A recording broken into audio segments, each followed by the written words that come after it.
ඔයලා මෙයා එන්න මෙතෙන්ට ඉම්මන් කළා. ඔයාගේ ප්‍රශ්න වගේක් තියෙනවා අහන්න. ඒ මොකද සර් මේ මියු කියන්නේ මොකද්ද බා? මට නම් තේරෙන්නේ නැහැ. මට නියු වෙන්නේ කිව්වේ. එහෙනම් ඉම්මන් කළා යන්න ඕන. මොකක් හරි මරාලියක් තමයි බා. ඵලයන් නැත්තම් සර් කාර්යබොට කණින්න දැන් යන්නේ.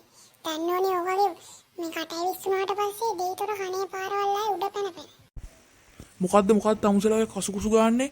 එන්නේ කිව්වට පස්සේ තමුස එනෝ මෙතෙන්ට. මාව උතෙන්ට ගෙන්න ගන්න තියාගන්න එපා. හරි මම එන්න. ඔතෙන්ට සර් බය වෙන්නේ මං එන්න. තමුසනේ මගේ බයික් එකේ හුලං ඇලියේ. මට තමුසලා දෙන්නම තමයි සැක. තමුසලා දෙන්න තමයි මේ පැත්තෙන්ම ඉන්න මහා ජරාමේ උන් දෙන්න. අනේ පිස්සුව සර් මම නම් සර්ගේ බයික් එක ළඟින්වත් ගියේ නෑ. ළඟින් ගියත් මං ඒ පැත්තවත් බලන්නේ. අපි සර්ගේ හැටි දන්නවනේ. ඒක තමයි සර් මේ මියා කියන එක ඇත්ත. අපි කවදාවත් සර්ගේ බයික් එක පස්සෙන් යන්නේ නෑ. මට තමුසලා දෙන්නවම ෂුවර් නෑ.